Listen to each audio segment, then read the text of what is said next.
Assalamualaikum warahmatullahi wabarakatuh. Baiklah, pertemuan kita kali ini yaitu membahas tentang implied detail question. Implied detail questions ini adalah pertanyaan-pertanyaan untuk soal reading yang ada pada soal TOEFL, gitu ya. Jadi implied detail questions itu adalah pertanyaan-pertanyaan yang menanyakan tentang hal-hal yang tersirat dari sebuah bacaan. Jadi nanti tidak ada jawaban yang ditemukan pada pertanyaan jenis ini yang langsung dinyatakan pada sebuah bacaan.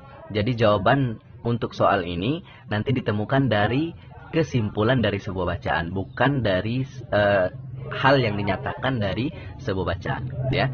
Jadi yang dinamakan implied detail questions adalah soal reading yang ada pada tes TOEFL yang menanyakan tentang hal-hal yang tersirat pada sebuah bacaan. Ya, jadi tidak langsung jawabannya nanti ditemukan yang benar-benar dinyatakan pada sebuah bacaan, tetapi malah kesimpulan dari sebuah bacaan tersebut. Nah, bagaimana untuk mengetahui cara untuk menjawabnya soal seperti ini? Mari kita lihat di slide selanjutnya. Nah, implied detail questions. Kita lihat keterangan di bawahnya. To answer these questions correctly, untuk menjawab pertanyaan ini dengan benar, you will have to draw conclusions. Kita harus membuat sebuah kesimpulan from information, dari sebuah informasi that is given in the passage, yang diberikan di dalam sebuah bacaan, gitu ya. Jadi cara untuk menjawab soal seperti ini dengan benar adalah kita membuat kesimpulan dari sebuah bacaan yang ada, ya. Kemudian questions of this type, pertanyaan model begini, contain the words, berisi tentang berisi dengan kata, ya, berisi dengan kata-kata ini. Yang pertama adalah implied, inferred, likely, probably. Ya, implied itu adalah tersirat, sedangkan inferred adalah disimpulkan. Likely itu mungkin, probably juga mungkin. Nanti ada di slide nanti, di slide berikutnya ada model-model pertanyaan soal model begini, gitu ya. Namun ciri-ciri untuk implied detail question itu pertanyaannya ada kata implied-nya. Kalau tidak ada kata implied, dia ada kata inferred. Kalau tidak ada kata inferred, dia ada kata likely. Kalau tidak ada kata likely, dia ada kata probably. Nah, soal yang ada salah satu dari 4 ini, itu artinya to let you know that the answer the question is not directly stated.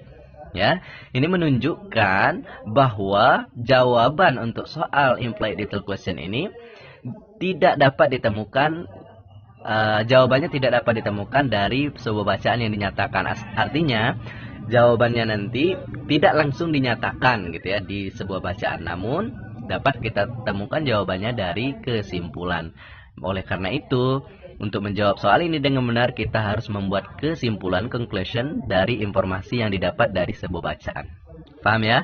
Jadi tidak langsung dapat jawabannya dari yang benar-benar dinyatakan, gitu ya, tetapi malah kita simpulkan. Nah, itulah nanti ada jawabannya. Paham ya? Mari kita langsung lihat contoh. Di slide berikutnya ini, ya, ini ada contoh bacaan, passage-nya. Kemudian kita identify how to answer these questions. Kemudian kita identifikasi bagaimana cara untuk menjawab pertanyaan seperti ini.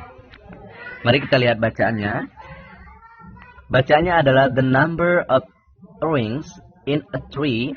Jadi jumlah cincin pada sebuah pohon can be used to determine how old a tree really is. Bisa menentukan seberapa tua sebenarnya pohon itu, gitu ya.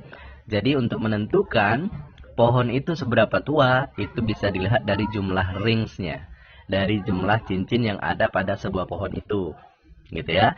Kemudian each year, pada setiap tahun, a tree produces, sebuah pohon memproduksi a ring, ya, memproduksi cincin. That is composed, yang tersusun of one light colored white band, yaitu warna terang, satu warna terang pita, ya, pita lebar, and one dark colored narrow band, dan satu warna gelap dari pita sempit. Jadi di sebuah pohon itu ada 2 pita, gitu ya.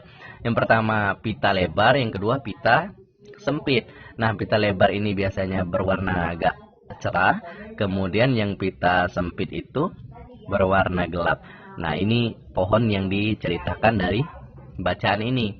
Jadi setiap tahun pohon itu memproduksi cincin itu. Nah, cincin itu ya yang tersusun dari dua pita itu tadi. Yang pertama pita yang agak cerah, pita yang agak gelap gitu ya. Nah, begitu. The wider band ya, jadi pita yang lebih lebar itu is produced, diproduksi during the spring and early summer gitu ya. Diproduksi selama ya, during the spring, selama musim semi. Selama musim semi and early summer ya, dan di awal musim panas gitu. When tree stem cells, ketika induk dari pohon, induk sel dari pohon ya, sel induk pohon maksudnya, grow rapidly, tumbuh dengan cepat, and become larger gitu ya, dan menjadi lebih besar gitu ya. Jadi wider band itu, pita yang lebih lebar itu diproduksi selama musim semi dan di awal musim panas, dan ketika sel induk pohon itu tumbuh dengan cepat dan menjadi lebih besar. Nah, itu. Kemudian the narrower band, jadi pita yang lebih sempit itu is produced, diproduksi in fall, di musim gugur, and early winter, dan pada awal musim dingin gitu ya. When cell growth is much slower and cells don't get very large gitu ya. Ketika sel induk pohon itu tumbuh lebih slow gitu ya, lebih slow maksudnya lebih lambat gitu ya. Kemudian selnya itu tidak menjadi lebih besar, sel induk pohon itu tidak besar. Nah, jadi pita yang lebar itu diproduksi ketika musim semi dan di awal musim panas, sedangkan yang pita yang lebih sempit itu diproduksi ketika musim gugur dan di awal musim dingin gitu ya. Nah, ketika pita yang lebar ini diproduksi, maka sel induk pohon itu tumbuh dengan cepat dan menjadi besar. Kalau yang pita yang sempit itu diproduksi, maka sel induk pohon itu tumbuh lebih lambat dan tidak menjadi besar. Jadi berlawanan gitu ya. Jadi no cells are produced, tidak ada sel induk pohon itu diproduksi during the harsh winter, selama musim dingin yang keras. Maksudnya adalah musim dingin yang memang benar-benar dingin gitu ya, and summer months, dan pada bulan-bulan musim panas gitu ya. Jadi tidak ada sel induk pohon diproduksi pada musim itu gitu.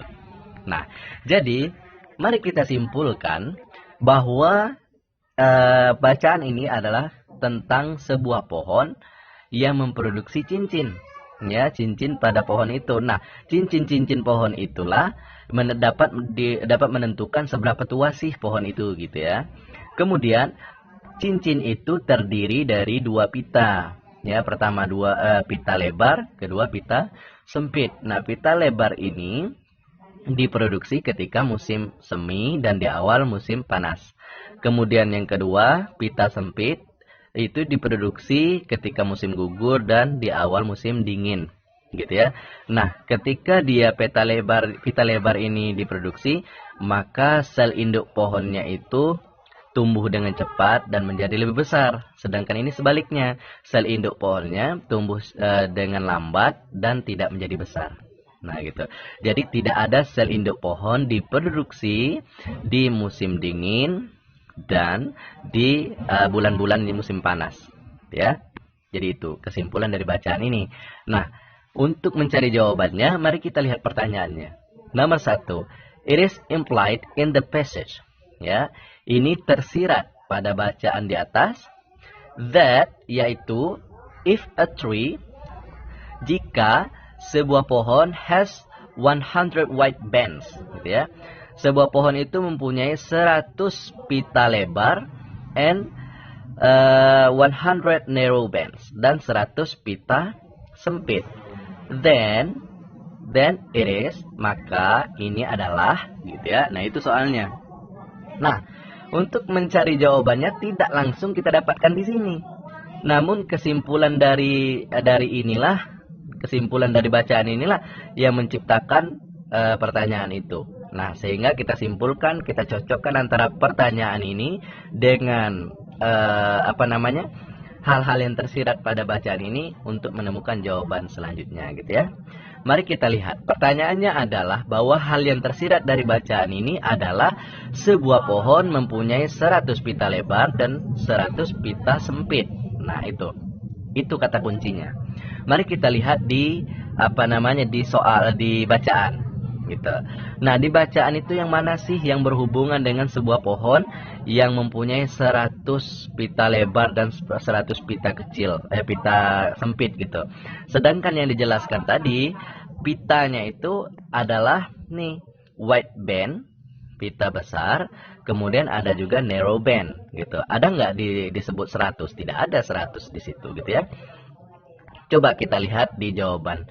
Di yang B dulu kita lihat. 2 centuries old.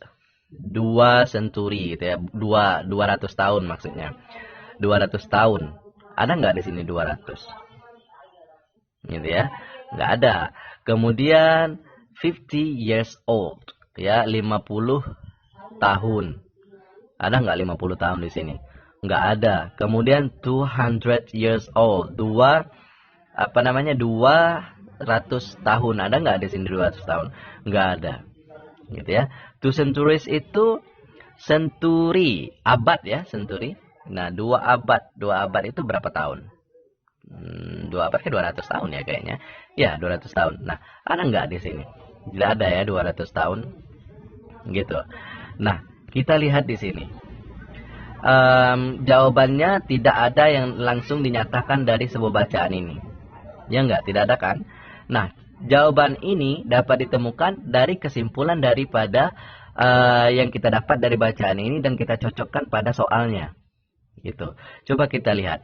Soalnya adalah sebuah pohon itu mempunyai 100 pita besar, pita lebar, dan 100 pita kecil, pita sempit maksudnya. Nah, ini kan adalah kesimpulan dari bacaan itu. Coba kita lihat bacaannya. Each year, setiap tahun ya kan, sebuah pohon memproduksi cincin. Nah, setiap tahun sebuah pohon memproduksi cincin. Nah, cincin ini kan tadi terdiri dari 2 pita. Pertama pita lebar, yang kedua pita sempit, ya enggak? Nah, kalau setiap tahun itu dia memproduksi satu cincin, ya, satu cincin, dan cincin itu terdiri dari pita lebar dan pita sempit, gitu ya. Maka untuk menjadikan 100, maka dikalilah dia 100, gitu ya. Jadi kalau dia 100 tahun kan each year, setiap tahun, berarti artinya 1 tahun itu dia memproduksi 1 pita lebar dan 1 pita sempit, ya kan? Nah, untuk menjadi 1 pita lebar itu menjadi 100, maka tahunnya menjadi 100 juga, ya kan? Jadi dengan 100 tahun, maka pita kecilnya menjadi 100 pita. Kemudian pita besarnya menjadi 100 pita, ya kan? Jadi 100 tahun. Nah, karena pertanyaan ini kita simpulkan, kita cari kesimpulannya daripada sebuah bacaan ini, maka itulah kita ketemu jawabannya di sini. Ya kan? Nah, karena di sini soalnya 100 pita lebar dan 100 pita sempit, artinya setiap tahun itu satu cincin yang diproduksi, yang mana satu cincin itu berisi 2 pita, ya kan, 1 pita besar dan 1 pita kecil. Nah, untuk membuat pita itu menjadi 100, maka tahunnya dia menjadi 100 tahun, gitu ya, karena setiap tahun itu 1. Kalau 100 tahun ya 100 gitu ya. Nah, begitu. Nah, dapatlah jawabannya mana sih yang jawabannya yang 100 gitu ya, yang 100 tahun usia pohonnya. Gitu ya. Kita lihat yang B. B itu 2 abad. 2 abad itu 200 tahun. Kemudian 50 years 50 tahun. 200 years 200 tahun. Ada nggak di sini? Sedangkan di sini kan 100. Ya, harusnya 100 tahun di sini. Nah, yang ada jawaban yang 100 tahun adalah yang jawaban A, a century old. Jadi 1 abad. Gitu ya. Nah, jadi jawaban yang a century old tidak langsung dinyatakan pada bacaan ini. Ya enggak? Jadi bagaimana kita menemukan jawaban dari soal ini di sini? Ya, cara menemukannya adalah kita simpulkan dari pertanyaan ini kemudian kita cocokkan dari kesimpulan yang ada di bacaan ini, gitu ya. Barulah kita ketemu jawabannya di yang jawaban A ini, a century old. Gitu ya, paham ya kira-kira? Kemudian nomor 2, ya, nomor 2, kita lihat it can be inferred from the passage. Ini bisa disimpulkan dari bacaan di atas bahwa cells don't grow. Bahwa sel induk pohon itu tidak tumbuh, ya, tidak tumbuh. Nah, kita lihat jawabannya di sini. Yang mana sih sel induk pohon itu yang tidak tumbuh, gitu ya? Kita lihat di sini, yang di garis ini. No cells. Tidak ada sel induk pohon are produced, diproduksi during the harsh winter, selama musim dingin, ya, and summer months, dan musim panas, bulan musim panas, gitu ya. Nah, kita simpulkan ini. Kita simpulkan bacaan ini. Ada nggak nanti di jawaban itu dengan kata-kata yang lain gitu. Nah, kesimpulannya adalah sel induk pohon itu tidak diproduksi pada musim dingin dan pada musim panas. Ya nggak? Itu kan kesimpulannya. Nah, kita lihat jawabannya di sini. Gitu. Yang A, when the tree is ill. Ketika pohon itu sakit. Ada nggak di sini dijelaskan bahwa pohon itu sakit? Nggak ada ya kan? Nggak ada. Yang B kita lewatkan. Yang C. C, when it rains too much. Ya, ketika itu dihujani terlalu sering gitu ya. Ada nggak ini soal dibilang hujan? Padahal tadi yang dibilang di soal ini, di bacaan ini adalah musim dingin, musim gugur, musim semi. Tidak ada yang disebut dengan musim hujan. Ya nggak? Berarti bukan jawabannya. Yang D, if there are more light colored, ketika ada lebih cahaya pita yang berwarna terang, then dark colored pens, daripada pita yang berwarna gelap. Jadi ketika ada lebih banyak pita yang berwarna cerah daripada pita berwarna gelap. Ada nggak di sini bahwa dinyatakan bahwa pita yang berwarna terang itu lebih banyak daripada warna gelap? Itu akan membuat sel induk pohonnya tidak diproduksi. Ada nggak dikatakan di situ? Tidak ada. Berarti yang D bukan jawabannya. Nah, kita lihat jawaban B. During extreme heat or cold. Artinya selama musim panas. Heat itu panas, cuaca yang panas. Or cold. Cold itu dingin. Ya.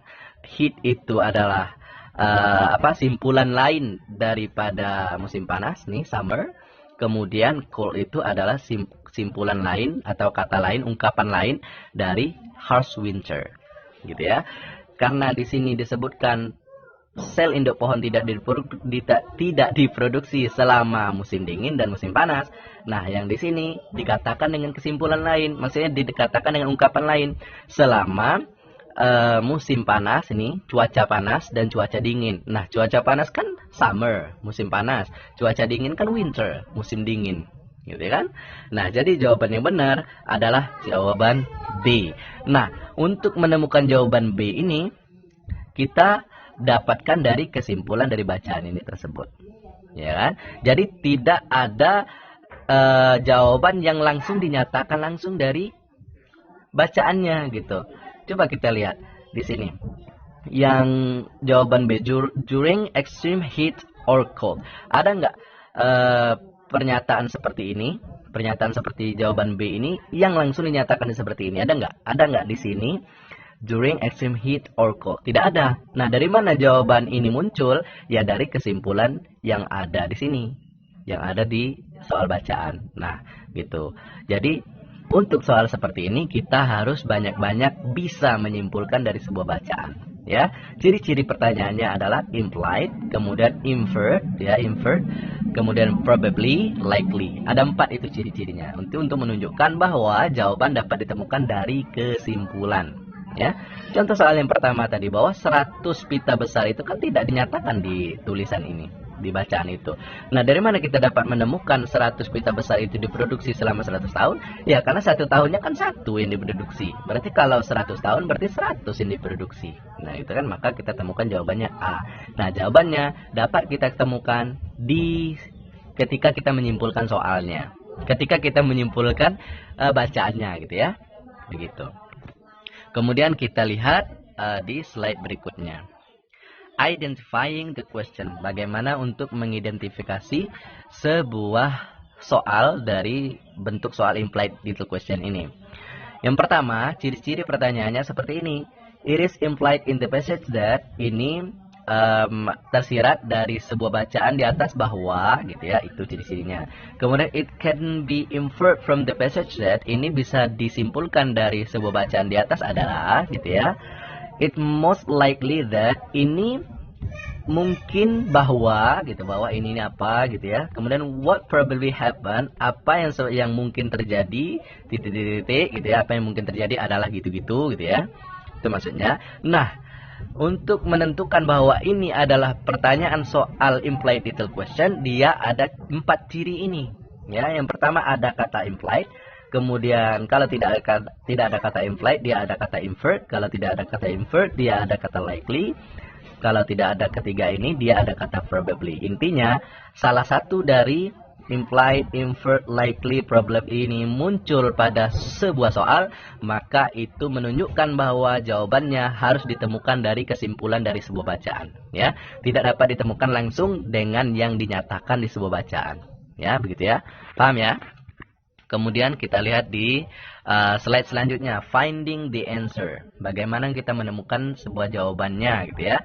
Nah, the answers to these questions are found in order in the passage. Ya, jawaban itu ya jelas hanya dapat ditemukan pada sebuah bacaan itulah, gitu ya, di sebuah bacaan itu saja, tidak di luar bacaan itu. Nah, cuma jawabannya itu ditemukan ketika kita menyimpulkan sebuah bacaan itu. Kita simpulkan, kita benar-benar paham dari kata-kata lain dari sebuah bacaan itu yang ada di soal, jawaban dan lain sebagainya, gitu ya. Jadi jawabannya itu tidak lari-lari dari sebuah bacaan itu tersendiri. Hanya saja cara menjawabnya terdapat atau didapatkan dari sebuah kesimpulan, gitu ya. Kemudian the way to answer the question. Nah, cara untuk menjawab pertanyaan model seperti ini.